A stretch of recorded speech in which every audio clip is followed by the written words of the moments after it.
What's up, everybody? We are back with a week three college football against the spread college football podcast. Um, actually, it was a pretty weak schedule when you looked at it last week. Everyone was like, "Oh, the slate doesn't look that great. Looks like there might be a bunch of games that are gonna be blowouts." And that's the kind of weeks that always turn out to be these huge upset weeks, or these games that always turn out to be really good. And that's kind of what it was. And it really makes me feel like, oh shit, football's back. I love it. Um, so I just want to bring up a fucking Sound like me last week. for I want to bring up I didn't even mean to say that. I meant to say first. I want to bring up a segment called Week Two Woes is what we're gonna start doing. Talking about some teams that did not perform really well in Week Two.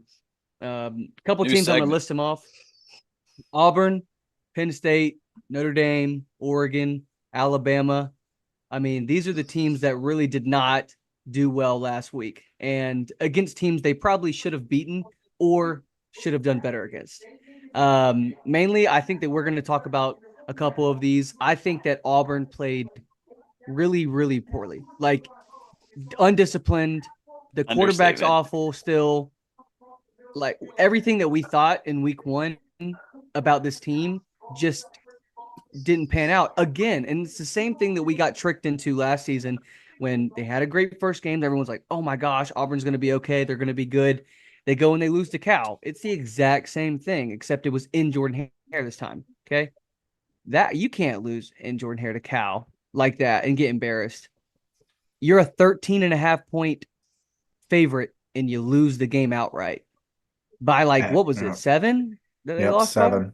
Yeah. I mean, that's a 21 point swing. Like, what's going on? I mean, and you've seen Um, this under the Hugh Freeze. Every team he's ever yeah, coached always loses yeah. this one game at They home that lose is those just games that they terrible. should win. Lose those games that they should win, and that's awful. Again, we have to talk about this Notre Dame game against NIU. Honestly, though, Northern Illinois played their ass off against a hmm team that is leaps and bounds ahead of their program, obviously. But the way they were like almost more physical than Notre Dame, it looked like. Yeah. Like they were beating them off the ball. They were coming off quicker. It's like it was weird to me because it looked like an SEC team playing Notre Dame because of how good they were playing. It was actually insane. Yeah. And Notre Dame still had multiple chances to win that game. Like that's a team that you go in, you know you can beat, and you probably overlook them, and then now you get beat because you didn't study correctly, you didn't watch the right film, you didn't go and prepare like you should have. But that's the thing. That's why I'm telling you, these lower programs who don't take every game like they like it's their last or like it's their Super Bowl, that's the teams that are undisciplined or lose these games that they should win. And it's Notre Dame that's done it this year. Penn State almost lost to Bowling Green. Drew Aller sucks.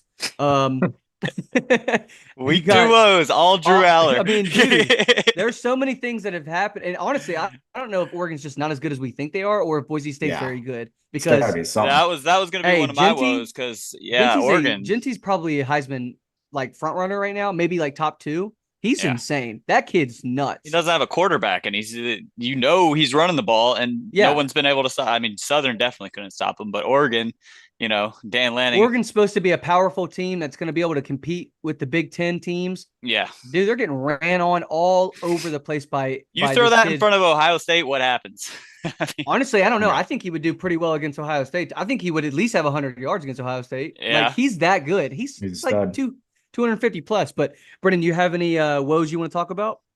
No, I definitely agree with all y'all. I guess I'll hit on the Alabama woes, since that's my boys. But I mean, going into this game, I was fully prepared for us to get a little revenge on last year. That was a Right. pretty embarrassing game for us last year, and we didn't have we benched Jalen Milrow for that game last year.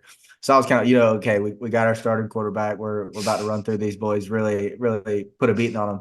But with our two tackles being injured, Elijah Pritchard and Caden Proctor being out, we had to scramble up our offensive line, and that Formsby kid that was starting at right tackle, good God, He that was was Hey, an getting whooped. He was abysmal. getting he whooped. played center last year, didn't he? Yeah. Might as well. But yeah, that was just an abysmal performance by him, dude. I mean, every time we had a big chunk play, holding on number 75, I mean, you could count on it. You But better no, hope it was your tackle's back for yeah. I mean, Georgia. so in the last 6 minutes, I mean, it's crazy to think that we were up 21-16 with 6 minutes to go and we ended up winning that game 42-16. The final score is not reflective of how that game was by any means. But Indicative. Elijah Pritchett I heard that Elijah Pritchett came and asked the coaches because he was injured, but he was still suited up. He came and said, "Hey, y'all got to put me in." Like he wasn't supposed to play, but he was like, "Y'all got to put me in." And he came in on the last 3 drives of the game, and we scored 3 touchdowns and ran all over them. So, I mean that just tells you the gap we have in our starting lineup and our backup guys. So Mm-hmm. hopefully we just do not have to deal with any injuries on that offensive line because that is not something I would like to see moving forward for them. And that will definitely be a problem for Alabama if that becomes an issue over the season long once you get into SEC play and stuff like that. So yeah, that was tough to see, but glad we pulled that one out. Rich, go ahead. Auburn. Oh, sorry. Yeah, You yeah, still got he something, wants to Beast? talk shit about Auburn. Go I ahead. was Go, just go, gonna say go. no. I mean, it's just That's a crazy to rival. think. I think they look. They tricked me in week one. I was like, okay, this offense is even though who it doesn't matter who you're playing, but when you put up 77 points on somebody, you're like, okay, that's a productive offense. Like week Mm-hmm. one, I mean, they played a crap team, but 77 points, that's an offense that can score. I mean, to have 5 turnovers and 4 just ugly interceptions by old buddy freaking Peyton Thorne, Jesus, man, he just looked awful. That is, they still got another year or two of building up that team. A lot of young guys. They just need to find a quarterback in there, but yeah, ugly game for them. It's going to be a long season for them. All right, so my week 2 woe. I'm just giving one woe. Uh, prime time. What's going on over there? There you go. I mean, what the hell did I watch? I watched the whole game because I was like, oh, no way they're going out sad like this. They only scored 10 points. I thought for sure Shadur was going to get his, stats, whatever. Dude did not have any time and then goes after the game, blames the offensive line. Like, Yeah, come bad on, move. dude. How many times did Rayola get touched? It doesn't matter. Like, it's just a dumpster fire up there. And, I'm excited to see next game because this offensive line, I hear that from my quarterback, and I'm a little less motivated to play for Yeah, him and his absolutely. dad. So, we'll see how that dumpster fire rolls on. But that's my week 2 woe. They I got like blown out. I like that one. I didn't even think about that one. I think I texted y'all like second drive of the game, and I said they're about to get steamrolled. And 28, it was 28 to nothing, I want to say, before they even started scoring points. And then they just stopped. Like Nebraska just let the foot off the gas or something. It could have easily been I mean, dude, 70 to nothing if they kept it and on. and that game was like nasty. Like them, I mean, obviously that's an old school rivalry. I mean, me and Zach were watching that game Colorado was together. hitting. Holy hitting, dude. Like Them boys every were head person hunting. on the and Head hunting. those running backs for Nebraska were, I mean, running like they were running from something they were scared of Yeah. because them boys were just trucking dudes left and right. I mean, it was a crazy game. I mean, Yeah. outside of the final score. It was super exciting I just to watch yeah. watch that Nebraska team go out there and actually win a game they're supposed to win. I thought it was I mean, you have this most talked about team, obviously, Colorado. Everyone knows they're not really a great team, and Yeah. Nebraska should win this game. It's a Now, good platform. the spread wasn't exactly what I thought it should have been. I think it should have been a little bit wider, but I think that Colorado just has such like an aura, I guess, about them that the bettors don't even want to go against them in case something happens, and they're like nervous about it because they do have like an extremely good offensive weapons. They have Their the best receiver corner Yeah, since I was just Dion. gonna Yeah, say with and the particular players they have, man, they can throw together a really good game at any time, but it's just the consistency factor with them. right. It's like Yeah, it's their offensive line when you're playing against a really well-coached team. Like that's an mhm, NFL coach that they have, right? yeah. It's an NFL head coach, okay? And he's coaching that team. He knows exactly how to disrupt this offensive line because he knows where their weaknesses is. I mean, he's watching film. This guy can break down film with the best of them, okay? Mhm. He's going in there and he's like, "Yep, that right there. We can hit him a couple times that game. We could do that to him and just dicing him up." And exactly, it literally panned out exactly how he thought it was going to pan out. You could tell he was not surprised by the outcome. Now, I think that their offense needs to, like Nebraska's offense needs to. I he Step said on the something about gas. he said something about this, and I do agree with it. He said the second half we took the foot off the gas because our offensive weapons were not producing and not in the right spots when Dylan was throwing, and the offensive line Fair. could not block for him. And we didn't want to put him in situations to make mistakes. So we took the foot off the gas a little bit and decided to run or short pass and do some of those things. That makes sense. But when you got a team like that, and I think that Kirby Smart used to do that too, let the foot off the gas on some of these people, and then they'd come back and give them a good game.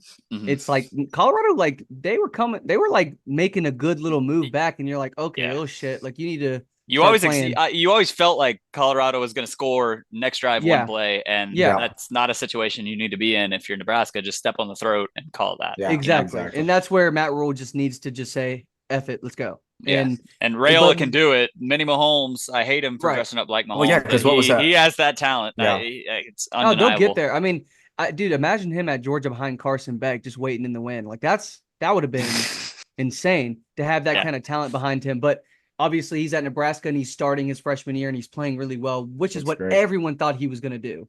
So it's panning out exactly how we thought. Just upset he's not going to be at Georgia playing next year. But let's kind of head into these recap of some of these bigger games that we talked about last week. Texas and Michigan, 31-12. This was a game that I thought was going to be a big win for Texas at Michigan. The whole time I never got swayed. I never thought Michigan was going to do anything against this Texas team. I didn't think their defense could stop the offense, and I didn't think their offense was going to move the ball that well on Texas defense. It's exactly what I thought. That quarterback for Michigan is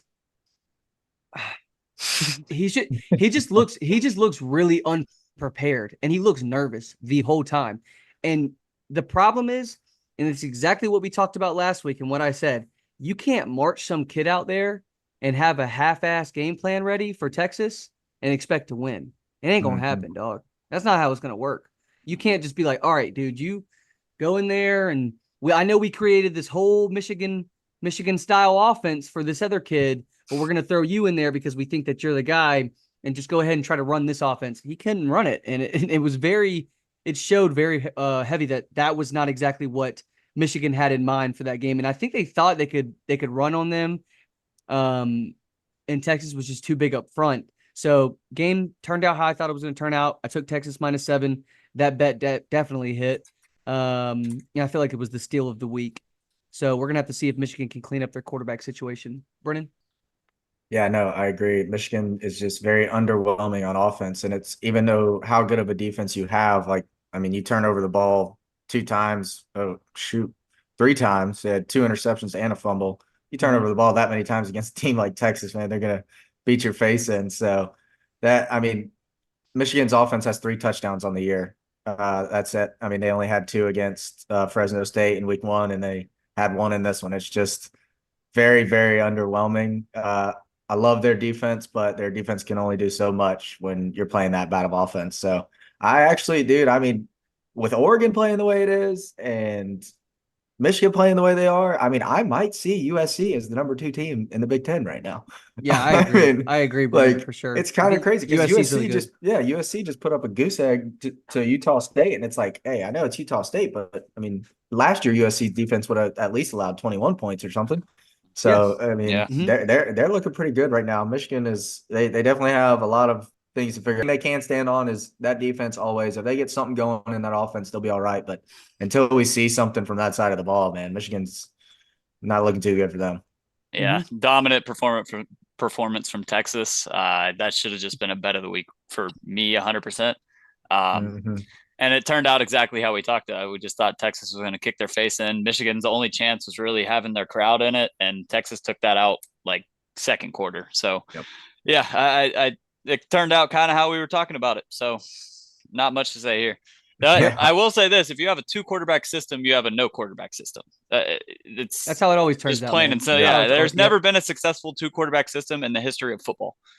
Yeah. Michigan tried to do it when they had McNamara and JJ McCarthy against Georgia, and Georgia kicked their face in that too. Yeah, so exactly. It's just never worked. So it's just very hard to get that rolling because there's no rhythm, right? But let's go on to this next game, Georgia Tech versus Syracuse.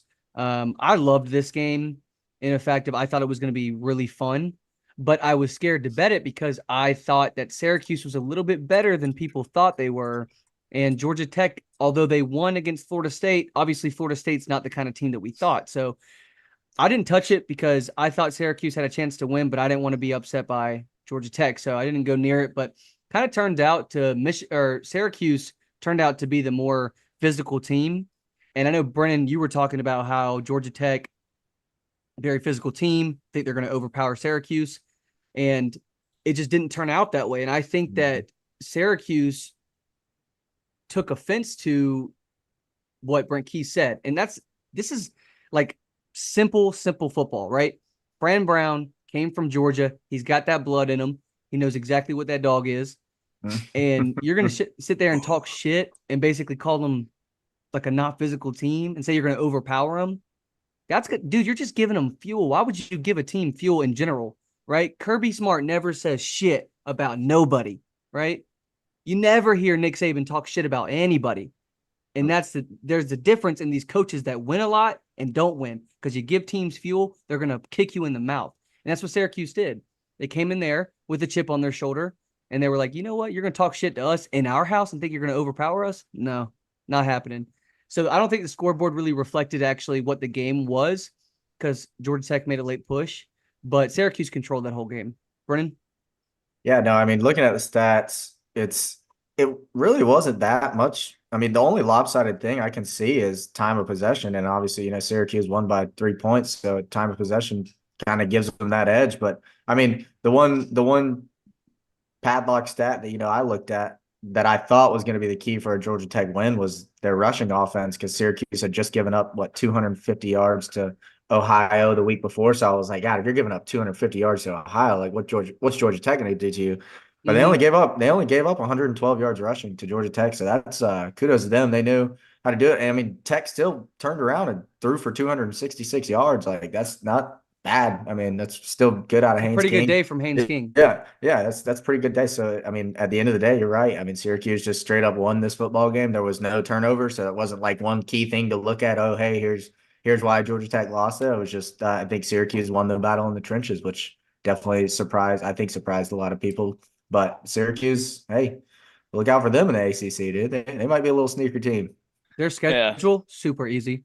Yeah. I mean, super Yeah, easy. very easy. They could be. Them top boys team could right win. now. They could lose like 2 games probably if they play this right. Yeah. Yep. Playoff sneak team. Dude, honestly, that could be We'll a see. team that sneaks in there because of how weak their schedule is. Oh my God. And yeah. then the good wins that they have. So yeah. Yeah. I mean, so, Georgia Tech's not a bad team. So but okay. So I'll say the Georgia Tech has to figure out that secondary, because Kyle McCord had all day to throw, so they weren't really blitzing them. They were trying to play some kind of zone, maybe man, but they was so far off that they would take those little the slants, post routes, and then they do little hitches all game, and Georgia Tech had no answer for it. So Kyle McCord looked like prime Brady. I mean, he had all time to throw in the pocket and just looked like the quarterback Ohio State needs. mm-hmm. But it was ugly there. And then Georgia Tech had a couple of 4th and 1s, and I forget his name, but he was number 15, just bullied. There was a play where he ran through an offensive lineman, tackled the running back on the same play. He tackled 2 people. It was insane. So yeah, they got bullied in the trenches. I think the end of the game was kind of mismanaged by Brent Keys. They did get a lucky onside kick recovery that brought him back. They were going to score if they got another touch, but then there was a penalty. It was a chop block or something, and they could have had 2nd and 20 instead of 3rd and 10. And you knew what was coming on the 3rd and 10, a slant route. And, Kyle McCord sat back in the pocket. Nobody touched him. Perfect throw right to the wide receiver. So Georgia Tech's blitzes are so predictable and so bad, in my opinion. Like, you're blitzing a safety from 15 yards out and expecting Kyle McCord not to throw it directly where you're on a slant route, right where that guy leaves. DJ, right, from FSU. He did the exact same shit that Kyle McCord did. He just had better offensive line. Yep. Mm-hmm. He just dumped it right where the blitz is coming from. That's day one quarterback knowledge. Dump it right where that blitz is coming from. And he did it the whole game. Them boys could not stop him for shit. Nope. And that defense coordinator needs to figure it out. It's not the defense, I don't think. I think it's really I think the players are good. Calls. Yeah, I think the players are pretty good. You don't have players. You got a couple guys that are good. Your defensive coordinator is just making awful play calls at the wrong time, and he's not teaching these DBs how to blitz well. These No. safeties are blitzing from 15 yards out. Show it. Who gives a shit? Show it. Go up to the line and show it. Yeah. You don't have to. Why Then are you mix up a coverage disguising it? behind it. Yeah. Why Then are we disguising shit? mix up There's a no coverage reason. behind it. Yeah. Disguise the coverage. Don't disguise the blitz. Exactly. It's There's college. no reason. I don't think there's any reason to disguise it. Go get them. Okay, Yeah. you're only disguising it if you trust your guys to get in the spots they need to get into once this guy blitz, and they did not one time do that. No. So And that's the problem. And what can you do when Syracuse has the ball for that long and you're Georgia Tech? You've scored almost every time when you're Georgia Tech. I think Syracuse had 1 punt total. So like, Yeah, got exactly. to figure that out. You know? Yeah, they'll figure it out. I think Georgia Tech will. They have a decent coach. I do think Brent Key's not a bad coach, and they have some good players on offense, and their defense is not awful. They really need that defensive coordinator to figure it out. Yep. Let's go on to this next game. This was another best bet for your boy. Tennessee -7.5 against NC State. They won 51-10. It was the best bet for me too. This game, yeah, it was the best bet for Rich, but he bet NC State for some reason. Yeah. Immediately regretted it when I watched the football game. Yeah. In all honesty, I wanted to see Nico against a pretty decent defense and see how he played against them. And I don't think he played bad, but he didn't play great, right? There's rooms for improvement, but you're going to see that in a first-year starter, a lot of room for improvement. He's definitely got that because he made some pretty glaring mistakes that you're kind of going to expect from a young kid, right? But, they rushed the ball really well, 250 yards rushing, only 210 like passing or something. I don't think he had a lot of passing yards, but 2 touchdowns, 2 interceptions, pretty even game for him. Didn't really, throw the ball. He wasn't like out of this world, but he played well and he game managed pretty good. So if you could run the ball like that against a team and, get some turnovers and stuff, you're going to win. And they just made NC State look really bad. Like offense not there at all. Couldn't do the ball. Like I said, Grayson McCall cannot figure it out. Kid is not good. Okay. He's just not. Yeah. Kid can't read a defense for the life of him. Dude, they made him look stupid. I mean, and that's honestly, the problem. that pick spiraled the game out of control. That pick six, it really, like they were in it until that point, and then it just spiraled. It was gone after that. They had no chance. And it really was. It didn't look like a bad game in the beginning. You're like, okay, well, NC State's kind of putting up a fight. Tennessee's looking better, but it's not like it's super lopsided. And then the pick six, and then it just like snowballs. Brennan, you got anything on this one? Yeah. My takeaway from this game is that Tennessee is a very scary football team because like you look at this score and you'd be like, oh, Nico, he must have thrown for 500 yards and 4 touchdowns. And it's like, oh, wait, he only threw for 200 yards and he threw 2 picks. And you see the scores 51-10. You're like, damn, that must mean this team overall is just a bunch of dogs. I mean, Dylan Sampson, absolute dog. The guy's an absolute stud, 20 carries, 132 yards, 2 touchdowns. But this Tennessee defense, man, 2 fumble recoveries and an interception. And they had 13 tackles for loss and 3 sacks. Is their defense good, or is NC State just that bad? Yeah, I don't think NC State's great, but I think, that's the only thing. I think that Tennessee's good, but is their defense really that good, or have they just played really, really bad teams so far? I heard a stat on Greg McElroy's podcast this morning that said 57% of NC State's runs went for 0 yards or less. So more than half of their run plays went for 0 yards or less. I guess you could testament to that to NC State. Brennan, they were getting bullied by Western Carolina too, dog. Yeah. They were getting bullied by Western Carolina. Still pretty impressive overall. I mean, I think Tennessee's relatively scary team to play, just especially, like I said, revert back to that Nico point. It's like you see a score like that, you think Nico has a hell of a game, but really he had a decent game, okay game for him. I mean, he added 65 or so yards on the ground. So that definitely helps them out in a lot of situations. But yeah, just overall, I mean, NC State's definitely overrated for sure. But Tennessee, I think that they're that good. And to let, the longer the season goes by and the better Nico gets, they're going to get even better. So, yep. Better get them early. Yeah. I all your Tennessee stock. No, I'm dominant game by Tennessee. Like I said, it did spiral after that pick six because it looked like NC State was going to put up a fight. And then Tennessee just got all the momentum after that and just started destroying them like systematically. But really, I'm still kind of out on Tennessee, just like not out, but we need to wait until they have a big game to say if they're good or not, right?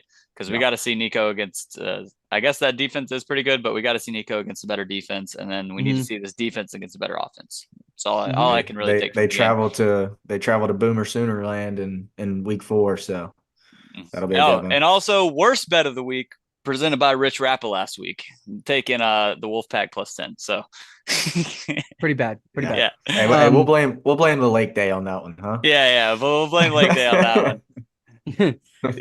Let's go into this week, man. Week 3, college football. Not a crazy slate again. It's a pretty, I guess, same thing as last week. We thought it was not a really great slate, and it turned out to be actually really fun. So hopefully it's the same thing this week. I know Georgia's on the road to Kentucky. Doesn't really seem like a great game because of how Kentucky looks against South Carolina's defense. And honestly, Georgia's defense is, 100 times has 100 times better players than South Carolina. So don't know how good that game's going to be, but that's just something I wanted to bring up. But I wanted to go into South Carolina versus LSU. We saw LSU play against USC, and they had a great game offensively. And their defense actually looked pretty good too, a lot better than it did last year. So the big thing for this is, hey, how are they going to scheme around Dylan Stewart for South Carolina? And what is their attack going to be? Is it going to be mainly run game? Are they going to balance and, do run pass, or are they going to have more of a passing offense? You really don't. I really truthfully don't know. I think that they're going to probably try to do a lot of play action after they get the run established, because they don't want that guy coming with the free rush every time. So I think that's what they're going to do. I think South Carolina is going to lose this game, but I do think that Lenore Sellers might have a decent day. So we'll see. If Lenore Sellers has like a decent day, I don't think South Carolina is like completely out of it for this year, but you can't have Lenore Sellers go for like 12 for 26 with 104 yards, 2 picks. Like that can't be your day if you're Lenore Sellers. So we'll see what happens. Rich or Brennan, you got anything on this one? Yeah, I have no idea how South Carolina won that game by so much. Looking at the stats, like what the hell? They only had 252 total yards, but I mean, granted, Kentucky had like 0. 44. Yeah, I'm on Kentucky the had same boat. 44 What the yards hell on is that passing. game? Yeah, I mean, that was crazy to see. But man, I think South Carolina, that stadium is going to be crazy. The atmosphere is going to be amazing. One of a very incredible atmosphere to be in, and watch on TV too. Or not Enter Sandman, but whatever that sandstorm thing NCAA dynasty, whatever that sandstorm crap they got going on. That shit's awesome. But yeah, no, I think LSU just pound for pound is going to be better than them in the trenches and just across the field. I think this is a kind of prove it point game for Shane Beamer, kind of see how the rest of their season's going to go. And I think LSU has also underperformed so far this year. So I'm just kind of waiting. I mean, I haven't been too impressed by him, but the way everybody else talks about him in college football, they still really love this LSU team. So I'm going to trust in what everybody else thinks. And I think, LSU wins this game. Ooh, I think they could do it by 10. Yeah, I agree. I think if you win by 10 at LSU or by LSU at South Carolina, that's a pretty good win for you. I also think they could also win by like 24. It just depends. Yeah. Like, it depends on how South Carolina is just that weird ass team too, though. Yeah. Like, so it's so hard to bet against South Carolina, like because every time you do, they just upset the hell out of you. I bet them, Kentucky last week because I thought that South Carolina looked super bad against Old Dominion and Kentucky looks super good, and it's going to be, Brock Vandergriff show, and that's just not how it turned out. Yeah, that's kind of my point. We don't know. This is a litmus test for South Carolina because we don't know anything about them. I mean, you have a great game against Kentucky at Kentucky, and then you play Old Dominion, and you should have lost. Could have very well lost. I don't know what to think about this game because LSU did play very good in their first game. Their defense played surprisingly bad last game. They allowed, I think, something like 24 points, 21 points to a team that's on no one's radar. So We'll see. Let's see if the LSU's defense can hold. And, I think it's more so on South Carolina's defense, though, to keep the LSU offense in check Yeah. because And we know Right. they're good. That's We going to be the know they're biggest good. thing. yeah, another name to bring up for that South Carolina team is that Dylan Stewart kid, that freshman coming off the edge of Yeah, their I defensive talked about line. him that Yeah. he's just if you keep him in check with Yeah. your offense and just play around him, I think you might want to go directly at him when you're running the ball. Hmm. Get him a little tired and make Yeah. him run a little bit, and then run a little bit of play action off of it, and just get him running. You want to get him running Hmm. sideline to sideline and get him a little tired. But if you get a if you can run the ball and establish that and get some yards doing that, and then play action off of that, he's going to have a hard time rushing the passer every play. Yeah. So if you can do that, I think that LSU wins this game handedly. But if he is super disruptive like he's been and has like 5 quarterback hurries, Hmm. we don't know what. I mean, Nussmark could make a mistake. He's young. He's a young kid. Yeah. He's his first year starting. So we'll see.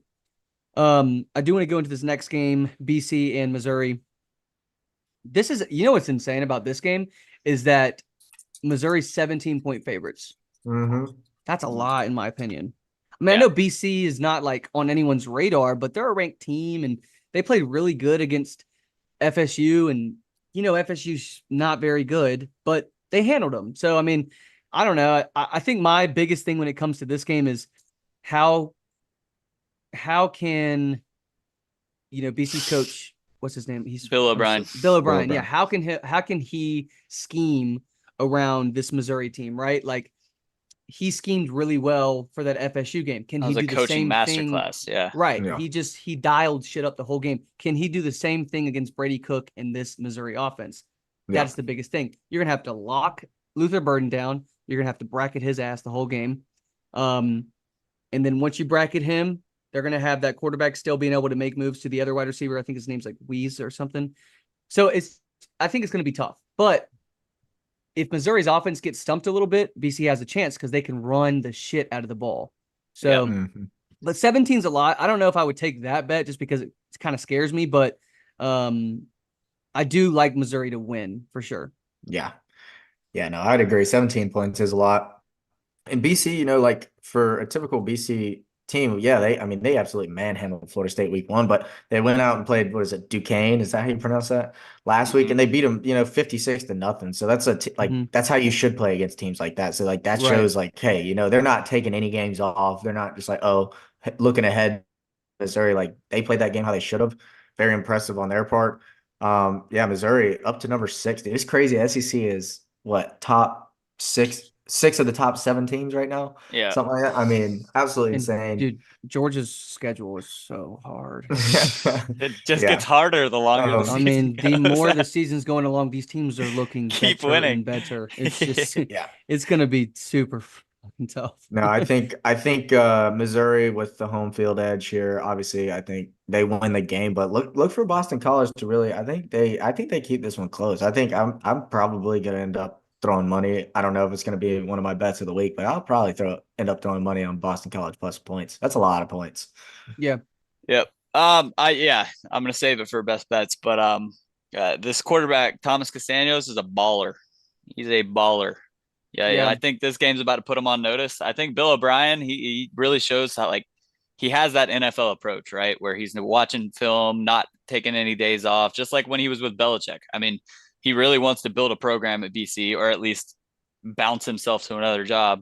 But I don't know if BC is there yet, but I don't think they're, 17 points off from Missouri because I think Bill O'Brien is here at head coaching, and I don't even know who Missouri's Dude, head coach Missouri's is. good though. Missouri's I know good. they're good. It'll be a player. Like it they're would gonna not win. surprise me if Missouri won by 31 points.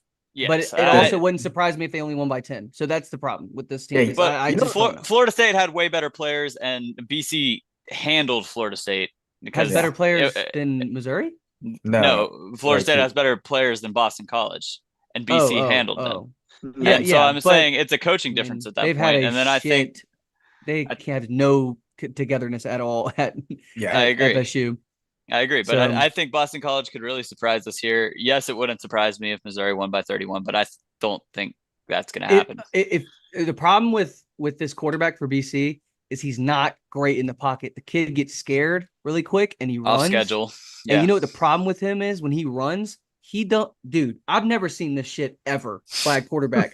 Bro, he does this when he runs away out of the pocket. He looks straight down and runs. What are you doing? Look up to throw the ball. Head He doesn't down, even do no. it. He has his head down. He's running. Head Like down. he's running a Yeah. 40. Like he's running a 40. He puts his head down. I've never seen it. I've never seen a quarterback do that shit. He don't even want to throw the ball. Yeah. Like he's gonna run. So that's the problem. If they can get his ass out of the pocket and get his ass running, they're gonna have their offense is going to stalemate. So I don't know if I bet that game just because of that shit. You know, he scares me when it comes to that. But and dude, Missouri's defensive line is also super good.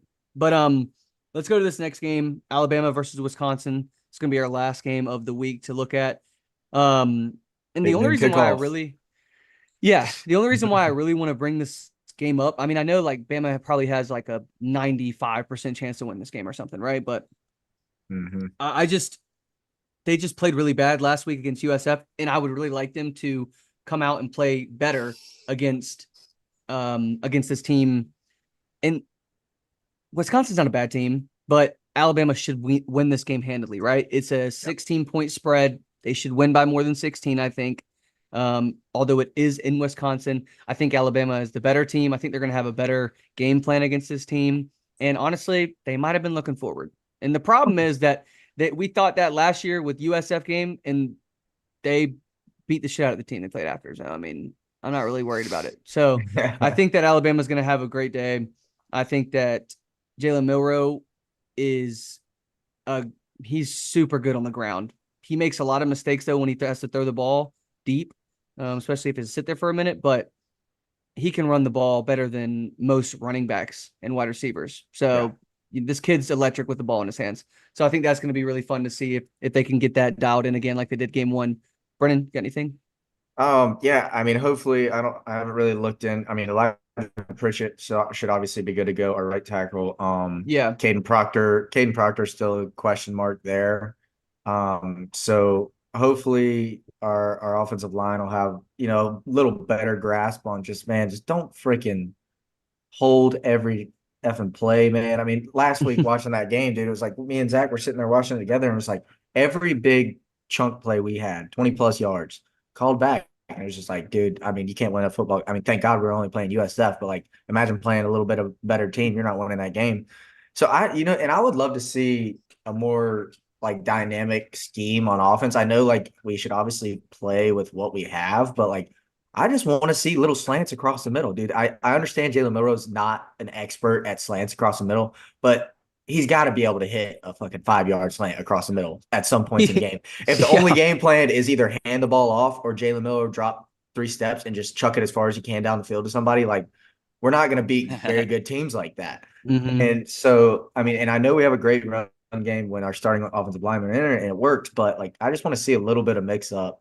Last week it just seemed like, we were either handing the ball off for 2 yards or we were throwing it deep down the field. And I'm like, there's got to be something else we can draw up here that will get us down the field in more continuous fashion. Like, I mean, I know explosive plays are huge, but it's just, I mean, I'd like to see a little mix up in the play calling, dive a little deeper into that bag, and maybe we will now that we're playing a little bit of a better opponent. Maybe we'll try to show some things.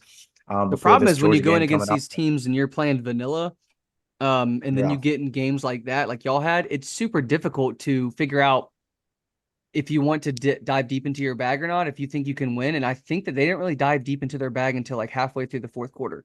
Yeah, when they realized they didn't want to show anything, but they we didn't even do anything. Then we just put Elijah Pritchard in and kept running the ball, and all of a sudden we broke for. I mean, we had that one. No, they had some different formations. They were scheming shit up. That wasn't that wasn't the same. They were not calling the same plays that they were at that whole game. But we've seen DeBoer open the offensive playbook up. So is it that he doesn't trust Jalen Milroe, or is it like he has a good I think scheme? He was just playing Western Kentucky and USF, and he thought he didn't need to yet. Yeah. And that's when you're playing you're playing a team that played you to the wire last year, and you're doing the same shit that you did last year. I will say, if I can remember correctly, I think Jalen Milroe's maybe thrown 4 balls across the middle this year, and he's probably 0 for 4 on them. So I'm telling you, this kid, he's not 10x. This kid has a problem, dude. Yeah, so we'll see. But hey, I guess to cap it off, Yeah, I could definitely see it. If our offensive line is completely healthy, I think we cover. It looks like Wisconsin hasn't been too good this year. I mean, 28-14 to Western Michigan, 27-13 to South Dakota. So Mhm. they don't look too good. So Yeah. I'm not worried. Zach, do we want to talk about Zona and Kansas State? No. It's a No, good I the game. re the reason why I don't want to bring that game up honestly is because I don't want to run out of time. But Okay. I mean, we can recap that game Quick next week if thoughts. it turns out to be the game that we think. I mean, I don't know. I think Noah Fafita is really good. He's got that one wide receiver. I don't even know how to say his name. McMillan, just say Millen. yeah, Yeah, McMillan. Teratoa. McMillan. But and then Kansas State has a great offense in my opinion, but they looked super sluggish last week. So what's going to happen this week against an Arizona team that also struggled against North Arizona? So Yeah. I don't know. That's why it's a toss-up game for me. That's why I didn't really want to bring it up because honestly, I have no idea what's going to happen in this game, and I could not predict anything if you paid me. Honestly, like this is for me. It's just super super confusing. But go ahead, Brennan. Short and sweet. I mean, Kansas State typically plays great at home. Arizona has the players to compete with a lot of teams in this country, but I think Kansas State at home wins the game. But I mean, I might take Arizona plus 7.5. Yeah. Yep, all over that. Yeah, same. I mean, I think both teams are kind of caught in like a look ahead game because you don't have too many big games on your Big 12 schedule. But Mm-hmm. yeah, we'll see. Just enjoy college football at 8 p.m. Oh, well, Eastern good time. point. Yeah. Good point about Yeah. this game too. What's crazy about this game is this is not a Big 12 game, Yeah. even though they're Yeah. Oh both in the shit. Big 12. They had It's this because scheduled last they year, scheduled it before. Yeah. so Mm-hmm. this game does not count as a Big 12 game. Weird. Interesting. Yeah. Interesting. I might have to see each other again though. We'll Yeah. see. Very true. All What else right. you got? Yeah, so let's go next to our best bets of the week. Um, I want to go first just to get it out the way. I got LSU -7 against South Carolina. Really I really like that a lot. To me, I think that it is obviously the game of the week. It's going to college game day is going to be there. Everyone is going to be there, but I just think LSU is a better team all the way around, and I think if they can stop Dylan Stewart, this is not going to be close. So that's my opinion on it. I think that truthfully, Kentucky's not that good, and I don't think that South Carolina made a statement at all. And they're gonna have to prove me wrong because if I'm wrong, I whatever. But I just can't see it happening. So that's my first bet, and then my second bet I'm kind of struggling with because I kind of want to go Texas A&M -4.5 against Florida. Yeah, I was And just looking like at that. that's No, you're like not to me, crazy. I don't think that spreads enough. Yeah. Connor Weigman's not that great in my opinion, But Florida but is. Florida's just bad. And I think that, dude, this might be like one of those games, like a trip up, like that. Texas. I mean, Let me see if Texas A&M has to play somebody the next game. I No, don't even you're think good to go. It's Bowling Green. I'm not even worried about that. I'm not worried about who they play next week. I'm just saying, like, I don't know, just because it's at Florida, right? And that's just a But tough. Dude, I might take Georgia -24, dog. I Yeah. mean, I don't want to bet my own this is team the though. best bet though. You could just go with one if you want. No, I'm gonna go. I'm gonna go with I went 2-0 last week. I did pretty well. I think I only have like one loss on the season. So I'm like 6-1 or something like that. So I feel pretty confident in my picks this year. Um Is it mm, okay. I'm gonna do it. I'm gonna go Texas A&M -4.5. Nice. in the swamp? Beige, what you got? All right, I'm gonna take the easy route because I'm 1-3 on the season. I went 0-2 last week. Iowa screwed me. They were winning 13-0 at halftime. Got beat 20-6 in the second half. Really pissed me off. Um, so I'm gonna take the easy route and go Georgia -24. Kentucky, holy hell! If you look that bad against South Carolina, what is Georgia gonna do to you? Just like I mean, we saw what Clemson did against Georgia, and then they turned Mhm. right around and put up what 40 something points in the first half against App State. So that tells you how good that Georgia defense is. If South Carolina can do that to Kentucky, I mean, they might not get more than 15 yards in the entire game against Georgia. Dude, that's how Uh, I feel too. But I think their offense is so gonna be stalemated, dog. gonna take the scapegoat route on that pick, and then I'm gonna choose a dog here. Because Oh. I've chosen I think all favorites this year. So I was gonna choose two dogs until you said that Georgia pick, and I was like, dude, I gotta take that. I gotta take an easy win. But I'm gonna take look ahead game for Oklahoma here. Oklahoma has Tennessee next week. and they host Tulane at home this week. Tulane just played a great game against Kansas State. Possibly Oklahoma could have looked won that bad game. last week too. And Oklahoma only beat Houston 14-12. So and that was at home, or 16-12, sorry. And that was at home. So I mean, Tulane rolls in there. Look ahead game for Oklahoma. They play Tennessee, like I said, next week. They're probably shitting their pants about having to play Tennessee next week. So yeah, I'm gonna say they look ahead to Tennessee, and I think Tulane is a 13.5 point underdog. They were 14 earlier when I was looking at it. Now they're 13.5. So line's moving towards Tulane. I'll take Tulane plus the points, plus 13.5. Yep, All right. I like it. So I'm gonna go. We were talking about Arizona. I'm gonna go Arizona plus 7.5. I don't think Kansas State is a touchdown field goal better than Arizona, especially Arizona's got the better quarterback. So yeah, I'm taking them plus 7.5. And then I'm gonna go just completely random game on the slate. We got Vandy minus 10.5 at Georgia State. I think Vandy covers the 10.5 points. There you go. Against who? Against who? Georgia State. They're Georgia State's favorite? No, Georgia State's underdogs by 10.5. Oh, you said okay. Vandy's gonna cover 10.5. What is it? Diego Pavia? Freaking stud. Yeah. Dude. We haven't gotten Dude, to talk I honestly about him might this bet year. that too. That's actually not a bad bet. Yeah. I mean, I hate that. look, last week I had a bad beat with the Arkansas game. They dominated the whole game. And then the only way you can lose that bet is if they go to overtime, make the 2-point, and then hold Arkansas to no touchdown. Yeah, I'm trying to think exactly what happened. I don't remember who my other pick was last week. And then the NC State pick was a Lake Day panic pick. Mm-hmm. We'll put it easily like that. Hey, yeah? if you want to tell anybody, tell me. I'm having a year so far. Watch me lose both. Hey, it's a 2-0. It's a 2-0 curse. I went 2-0 the week before. Yeah, I also looked at Texas minus 35 against UTSA. I mean, I feel like that might be an easy pick. I'm not gonna say that's the best bet. I looked at that and said I mean, it's a lot of points, but also at the same time, I mean, it's not like an awful game. Yeah, I agree. And if you pull Quinn Ewers and put Arch Manning in there, then you're still scoring points. So 35 is just a weird, like, I hate when it's like way lower than you expect, and you're like, why is it 35? Yeah. It's like, I don't understand that. Okay. We got to get out of here, though. We've been on here for a little while. Thanks, everybody, for stopping in and watching. We're going to be back next week, same time.